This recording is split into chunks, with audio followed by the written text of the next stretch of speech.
Per 1 Januari 2023, fotokopi KTP sudah tak lagi berlaku sebagai persyaratan berkas atau dokumentasi. Laporan langsungnya akan disampaikan jurnalis Kompas TV, Fedriska Ananda.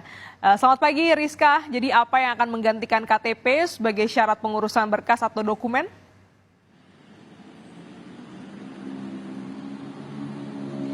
Nah, inilah yang saat ini masih di tengah dimatangkan ataupun dirampungkan oleh pemerintah, Glenis, di mana ini akan nanti ada kartu identitas digital.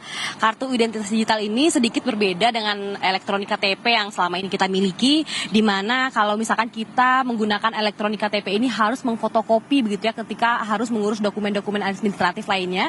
Namun nanti per tanggal 1 Januari 2024 ini pemerintah ini mulai mencanangkan atau mulai menghimbau masyarakat warga untuk beralih ke kartu identitas digital, di mana nanti ini bentuknya berupa aplikasi yang nanti akan terintegrasi dengan data Dukcapil yang dimiliki oleh Kementerian Dalam Negeri, sehingga ketika nanti kita harus mengurus paspor ke rumah sakit ataupun mengurus pelayanan publik lainnya, ini kita tidak perlu mengfotokopi KTP yang seperti selama ini kita lakukan. Nanti kita akan terintegrasi dengan sebuah aplikasi yang bernama Kartu Identitas Digital ini, yang saat ini masih dikembangkan, masih dimatangkan sebelum nanti akan di-launching ataupun akan resmi digunakan pada tanggal 1 Januari ini. Nah, bagaimana nanti bentuk dari kartu identitas digital ini? Apakah nanti akan menggantikan sepenuhnya eKTP? Ini tentu tidak, karena memang sifatnya hanya melengkapi dari kartu KTP elektronik yang kita miliki saat ini, di mana nanti aplikasi ini akan berupa barcode begitu ya. Jadi ketika kita mengurus dokumen-dokumen administratif pelayanan publik, nanti kita hanya akan menunjukkan barcode ini kepada petugas yang yang akan mengurus terkait dengan dokumen-dokumen kita, di mana nanti akan ada semacam mesin reader gitu ya, membaca barcode ini untuk mengidentifikasi, autentifikasi dan juga keabsahan dokumen yang kita miliki.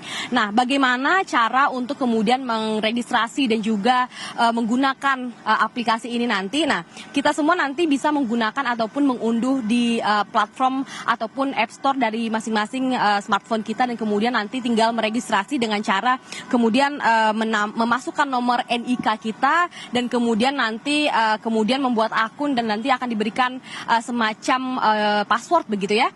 Nanti kemudian nanti akan berupa barcode yang kemudian akan kita tunjukkan kepada para petugas. Jadi memang kemudian kita beralih ke digital, tidak harus mengfotokopi KTP seperti yang selama ini kita lakukan, tidak perlu mengantri. Jadi dengan menggunakan kartu identitas digital ini, semua data dokumen kita ini akan terintegrasi dalam satu aplikasi ini, dan kemudian tentu ketika memasuki masa-masa ataupun transformasi digital ini, kita juga tentu harus berhati-hati, tidak memberikan password sembarangan, dan juga terkait dengan keamanan cyber yang juga harus dijamin oleh pemerintah. Glenis. Baik, terima kasih jurnalis Kompas TV, Fedriska Ananda atas laporan Anda.